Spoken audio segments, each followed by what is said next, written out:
Assalamualaikum warahmatullahi wabarakatuh. Kami dari kelompok 6 reguler 1 yang beranggotakan Resi Oktariana, Ingga Rosa Herba, Laila Nuranisa, Ayu Ramadhani Sadia, Nadia Harina, Sally Francisca, dan Tia Komalasari.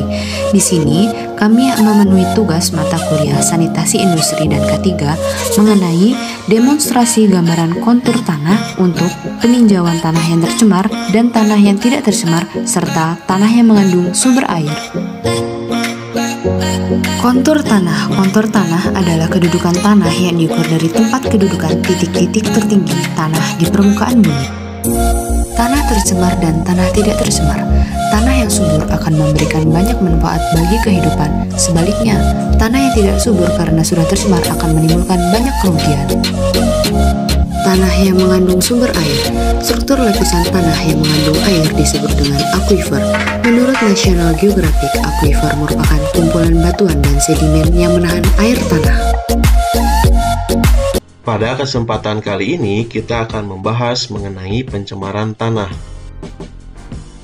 Ketika suatu zat berbahaya atau beracun telah mencemari permukaan tanah, maka pasti dapat menguap, tersapu air hujan, dan atau masuk ke dalam tanah.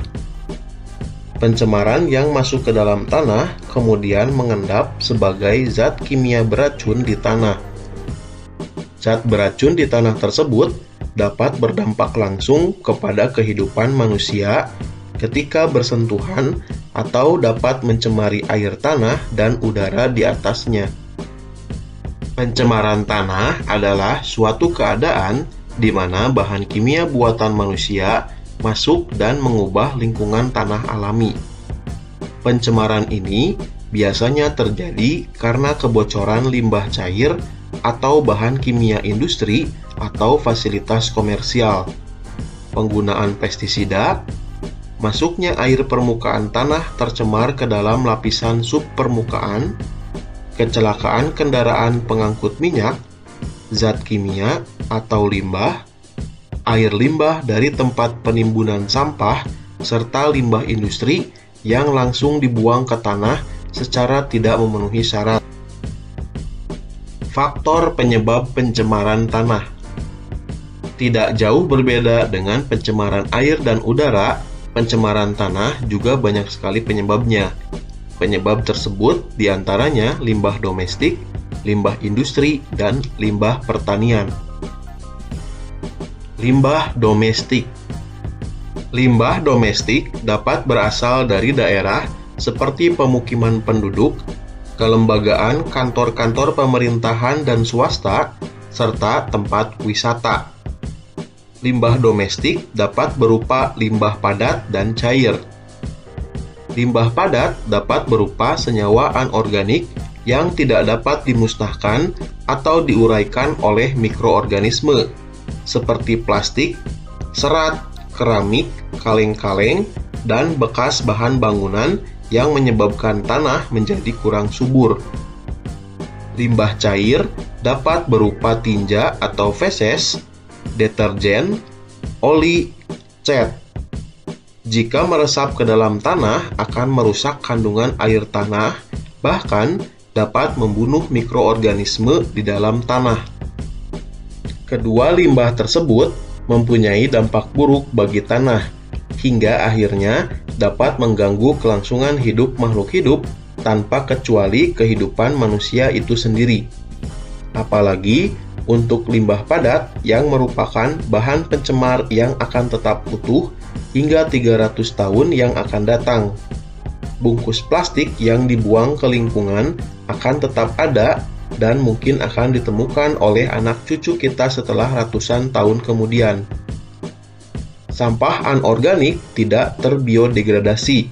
Hal ini yang menyebabkan lapisan tanah tidak dapat ditembus oleh akar tanaman dan tidak tembus air, sehingga peresapan air dan mineral yang dapat menyuburkan tanah hilang dan jumlah mikroorganisme di dalam tanah pun akan berkurang. Akibatnya, tanaman sulit tumbuh, bahkan akan mati karena tidak memperoleh makanan untuk tumbuh dan berkembang. Limbah industri. Limbah industri berasal dari sisa-sisa produksi industri. Limbah industri juga dapat dibedakan menjadi limbah padat dan limbah cair. Limbah industri berupa limbah padat yang merupakan hasil buangan industri berupa padatan, lumpur, dan bubur yang berasal dari proses pengolahan. Misalnya, sisa pengolahan pabrik gula, pulp, kertas, rayon, plywood, serta pengawetan buah, ikan, daging, dan lainnya. Limbah industri berupa limbah cair yang merupakan hasil pengolahan dalam suatu proses produksi, misalnya sisa-sisa pengolahan industri pelapisan logam dan industri kimia lainnya. Tembaga, timbal, perak, krom, arsen, dan boron adalah zat-zat yang dihasilkan dari proses industri pelapisan logam seperti raksa, seng, timbal, dan kadmium dapat mencemari tanah. Raksa, seng, timbal, dan kadmium merupakan zat yang sangat beracun terhadap mikroorganisme. Jika meresap ke dalam tanah, akan mengakibatkan kematian bagi mikroorganisme yang memiliki fungsi sangat penting terhadap kesuburan tanah. Limbah pertanian. Indonesia dikenal sebagai negara agraris yang sebagian besar penduduknya bermata pencaharian sebagai petani. Akan tetapi, karena ketidaktahuan, tidak sedikit petani yang menggunakan pupuk sintetik melebihi ketentuan atau caranya tidak tepat. Akibatnya, limbah pertanian yang berupa sisa-sisa pupuk sintetik untuk menyuburkan tanah atau tanaman tanah tercemar.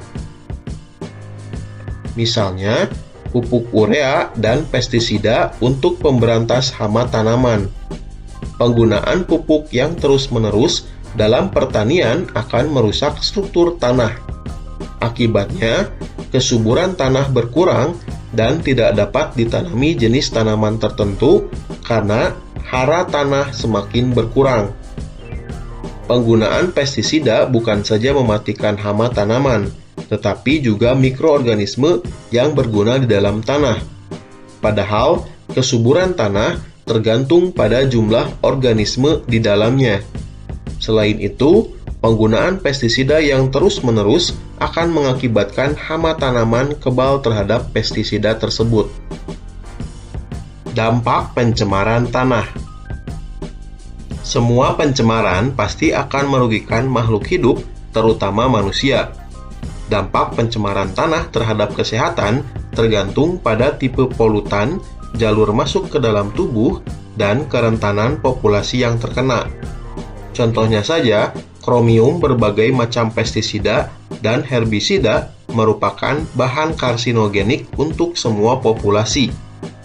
Timbal sangat berbahaya pada anak-anak karena dapat menyebabkan kerusakan otak serta kerusakan ginjal pada seluruh populasi. Raksa dan siklodiena dapat menyebabkan kerusakan ginjal. Beberapa bahkan tidak dapat diobati. Ada beberapa macam dampak kesehatan yang tampak seperti sakit kepala, pusing, letih, iritasi mata, dan ruam kulit untuk paparan kimia yang telah disebutkan tadi.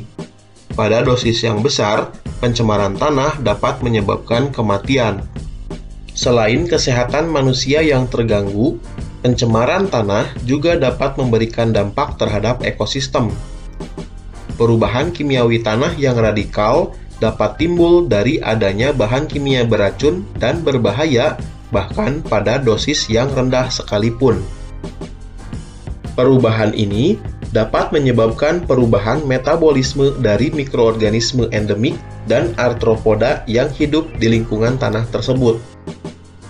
Akhirnya, perubahan ini dapat memusnahkan beberapa spesies primer dari rantai makanan, dapat memberi akibat yang besar terhadap predator atau tingkatan lain dari rantai makanan tersebut. Bahkan, jika efek kimia pada bentuk kehidupan tersebut rendah, maka bagian bawah piramida makanan dapat menelan bahan kimia asing yang lama-kelamaan akan terkonsentrasi pada makhluk-makhluk penghuni piramida atas. Dampak pada pertanian, terutama perubahan metabolisme tanaman yang pada akhirnya dapat menyebabkan penurunan hasil pertanian. Hal ini dapat menyebabkan dampak lanjutan pada konservasi tanaman di mana tanaman tidak mampu menahan lapisan tanah dari erosi. Beberapa bahan pencemar ini memiliki waktu paruh yang panjang dan pada kasus lain, bahan-bahan kimia derivatif akan terbentuk dari bahan pencemar tanah utama.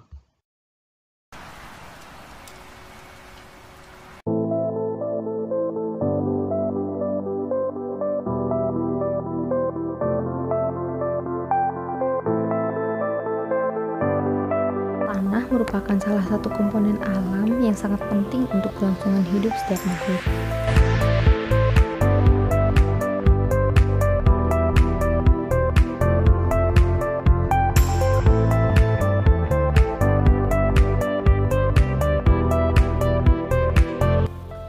Namun, masih saja ada orang yang merusak dan menggunakan tanah hanya untuk kepentingan sesaat tanpa memikirkan apa yang akan terjadi di masa yang akan datang.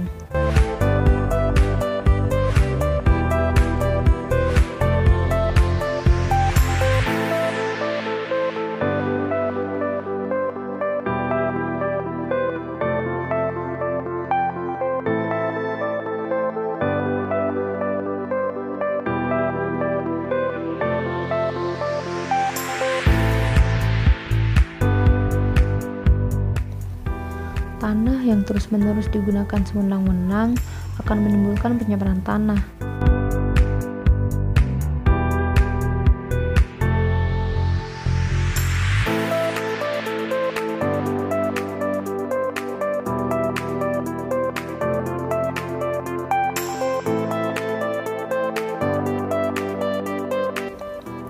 Pencemaran tanah adalah tercemarnya permukaan atau bawah tanah oleh polutan dan kontaminan.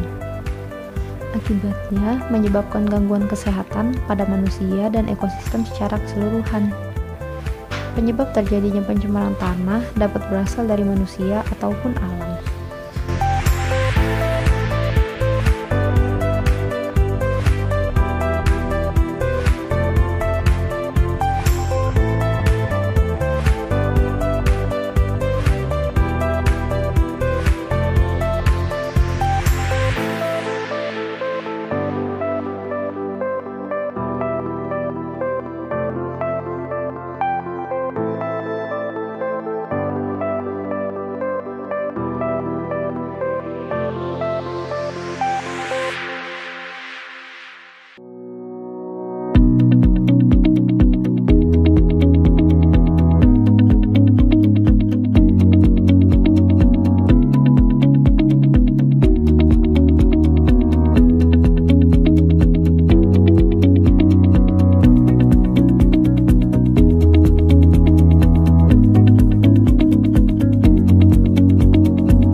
Pernah kepikir nggak sih, sebenarnya ciri tanah yang subur itu seperti apa ya?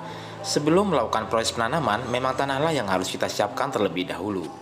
Tanah punya peran yang sangat penting untuk menentukan keberhasilan budidaya tanaman kita, karena tanah adalah media tumbuh sebagai penyimpan unsur hara, udara, cadangan jenis-jenis air, dan sebagai rumah bagi mikroorganisme yang bertugas menguraikan sisa bagian tumbuhan yang telah mati untuk kembali menjadi unsur hara. Pada intinya, dalam tanah terjadi berbagai proses biologis dan kimiawi yang terikat dalam satu siklus perputaran. Nah, di video kali ini, poin 1 ingin berbagi informasi mengenai ciri-ciri tanah yang subur dikutip dari berbagai sumber. Subur adalah tanah yang mampu menyediakan 3 kebutuhan dasar tanaman, yaitu unsur hara, udara, dan air. Unsur hara dibutuhkan sebagai sumber nutrisi atau sumber makanan bagi tanaman. Air memiliki banyak fungsi, diantaranya adalah sebagai pelarut unsur hara, berperan dalam fotosintesis dan menjaga kelembapan tubuh tanaman. Sedangkan udara berguna untuk bernafasnya akar tanaman dan dibutuhkan juga oleh biota tanah seperti cacing dan mikroba tanah.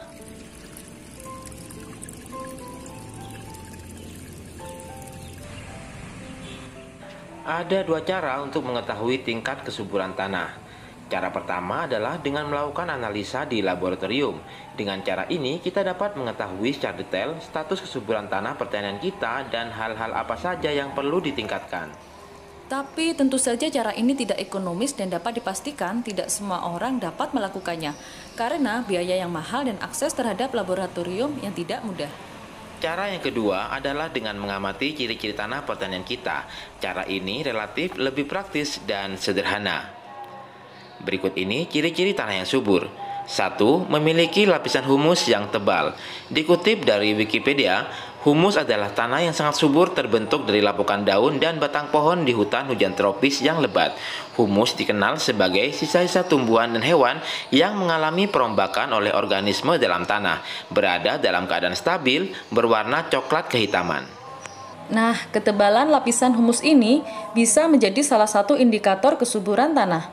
Tanah yang subur biasanya memiliki lapisan humus yang tebal. Jadi, humus merupakan salah satu sumber unsur hara bagi tanaman dan makanan bagi organisme-organisme tanah. Selain itu, tanah yang lapisan humusnya tebal biasanya punya sifat fisik yang baik, seperti tersedianya pori-pori tanah dan daya mengikat air yang kuat.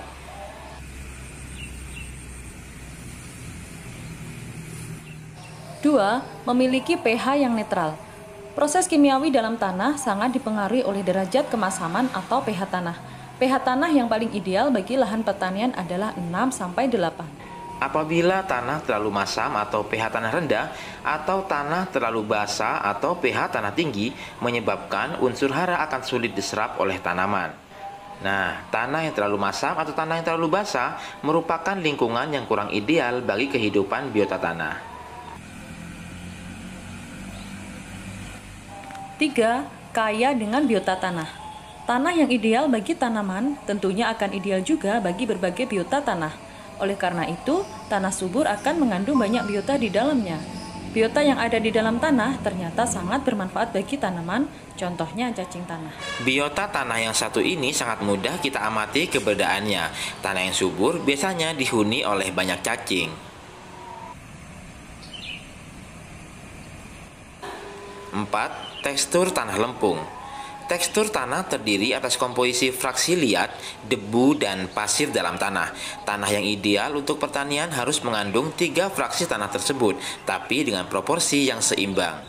Tanah dengan tekstur lempung sangat baik bila digunakan sebagai lahan pertanian. Tanah lempung bila kita pegang akan terasa tidak terlalu kasar, tetapi tidak juga terlalu licin. Tanah lempung dapat melekat dan apabila dibentuk bola akan membentuk bola yang agak teguh. 5. Dapat ditumbuhi berbagai macam tanaman. Salah satu tanda atau ciri agar tanah bisa dikategorikan subur adalah dengan memperhatikan tanaman yang tumbuh di atasnya. Nah, itu tadi ciri-ciri tanah subur.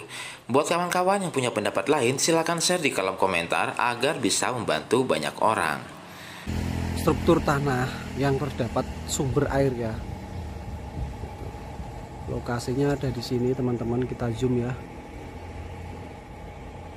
Nah, di sini teman-teman, sekitar sini nih, di sebelah rumah itu. Oke.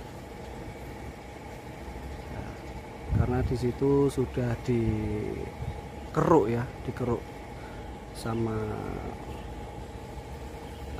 alat berat. Jadi kelihatan struktur tanahnya. Dan di sini ada sumber mata air, guys. Di sini. Nah, letaknya ada di sini. Ada di sini sumber mata airnya di sini.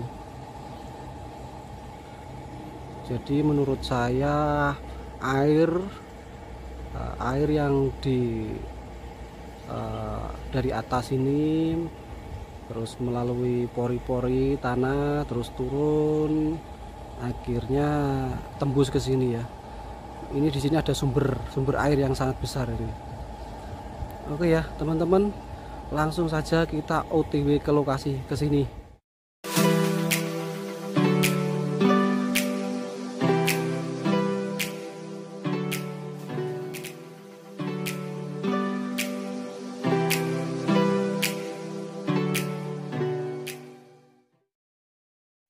Oke, kita udah sampai di lokasi ini ya teman-teman.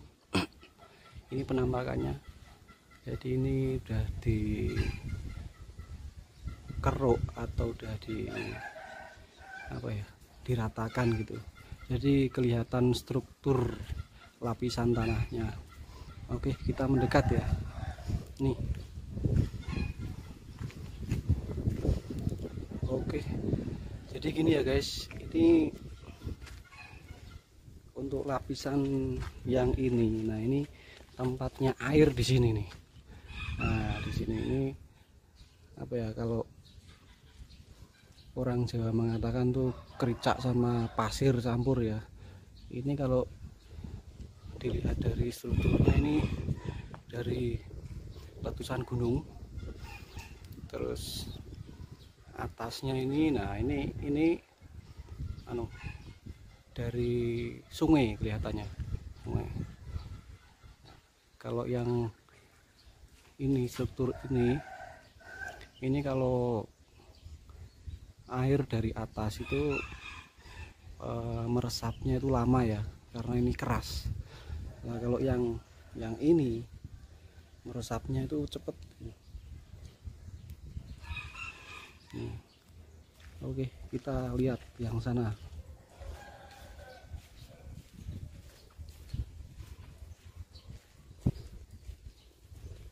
Kalau dilihat di sini lapisannya tipis, terus sana tebel. Itu kemungkinan gunungnya ada di sana. Dulu karena negara kita kan banyak sekali gunung yang masih aktif ya. Ini juga ini. Nah, kita agak jauhan biar kelihatan strukturnya. Nah, ini.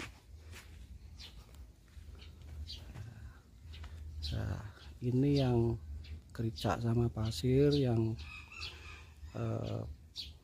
biasanya sumber tuh di sini ya. Nah, ini udah beda lagi nih. Ini udah beda lagi. Nah, kalau kita bikin sumur itu kalau udah ketemu ini, nah ini airnya di sini. Ini nggak keluar air karena ya mungkin airnya mengarahnya masuk ke sana.